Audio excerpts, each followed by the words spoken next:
Bonjour Eric, alors aujourd'hui nous sommes avec Eric Lavillunière, un des membres fondateurs de RIPES Europe.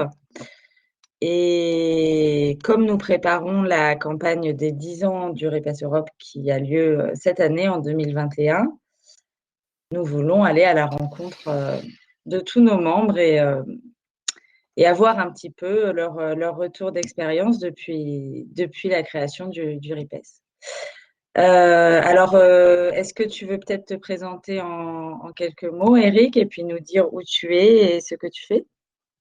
Alors, je m'appelle Éric Lavillunière. Ça fait bizarre d'entendre qu'on est déjà dans les plus vieux, mais oui, c'est comme ça.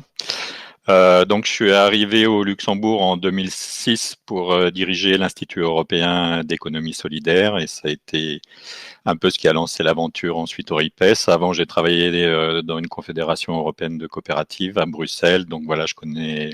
Ça fait un petit moment déjà que je suis impliqué au niveau européen.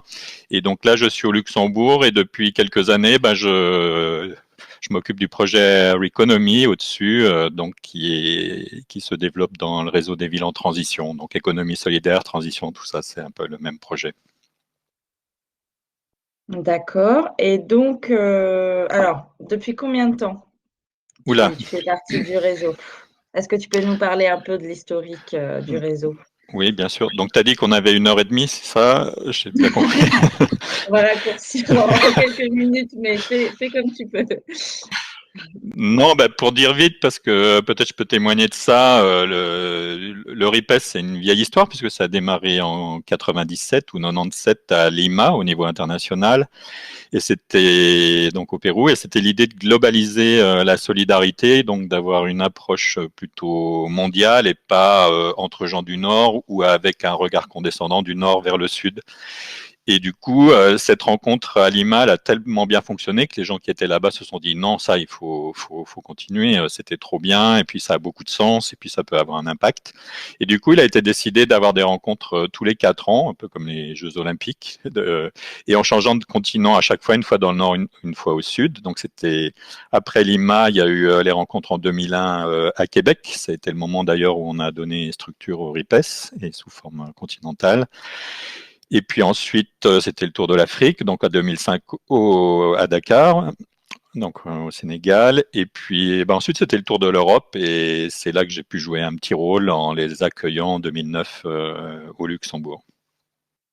Voilà. Alors peut-être dire, parce que je trouve que c'est très très important, que quand on a fait ces rencontres au Luxembourg, ça a été 2 ans de préparation où on s'est promené dans 10 différents pays pour faire les réunions. C'était l'occasion de rencontrer les acteurs. Et puis, c'est ça, de mieux se connaître et d'intégrer, d'impliquer ceux qui étaient dans les territoires. Donc, c'était des moments de rencontre et d'échange humain très, très importants. Donc, Et déjà au Luxembourg, il y avait des représentants un peu de partout en Europe ou c'était juste les prémices justement du réseau européen? ben non, en fait, aux rencontres en 2009, on était 300 de 60 pays et il y avait une quinzaine de pays européens qui étaient là. Donc c'est ça, c'est ce tour d'Europe avait permis quand même de mobiliser, d'avoir des délégations représentatives voilà, d'un peu tous les pays.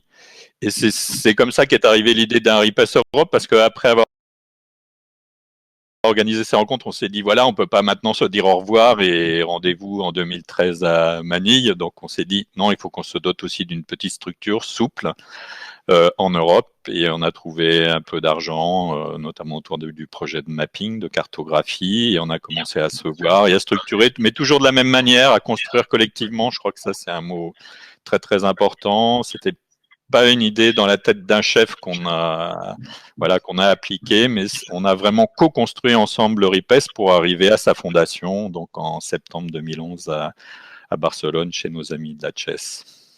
Ouais, je voulais te poser la question de si tu dois définir le réseau en un mot, lequel ce serait, mais je crois que tu viens un petit peu d'y répondre collectivement, j'imagine, ou peut-être un autre. Oui, ça c'est un mot très fort. J'irais même plus loin sur l'autogestion, en fait, comment on peut organiser ensemble. Je crois que c'est très très important de repenser nos modes de gouvernance et de voir comment on peut se renouveler aussi.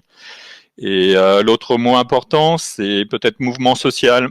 Je crois que ça nous distinguait d'autres plateformes existantes en disant, voilà, on n'est pas un réseau d'entreprises, on est un réseau d'acteurs économiques alternatifs et qui nous intégrons dans le mouvement social pour être acteurs du changement.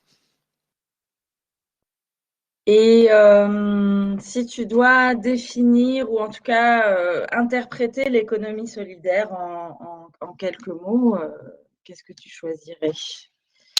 Bah, moi, j'ai mes mots fétiches, un peu comme tout le monde, et l'idée de changer de paradigme économique. Je crois que c'était important de dire qu'il y a une économie sociale très installée qui fonctionne, qui est active en Europe, autour du mouvement coopératif notamment.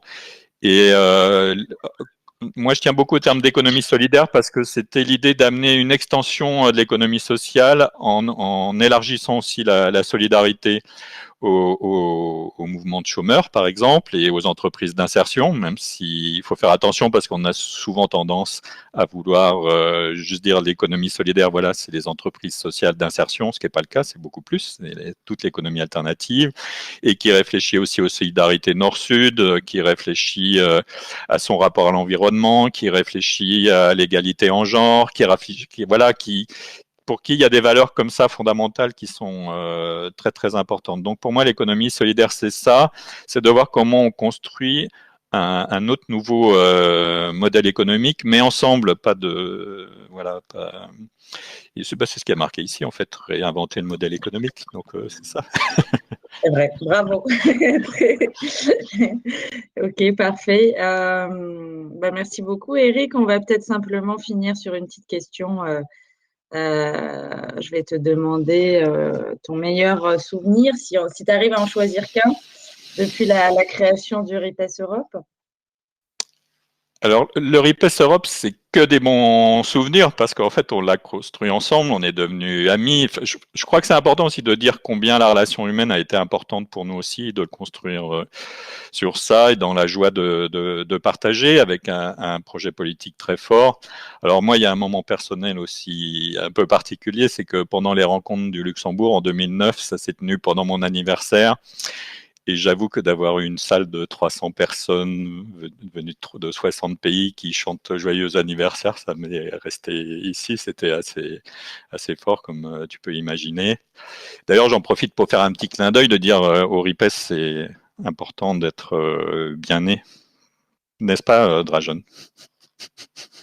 On en saura plus dans la prochaine interview de Drajon. Voilà. Bon, merci beaucoup. Merci beaucoup, Eric. Merci à toi, puis longue vie à nous, au RIPES qui continuera encore après nous.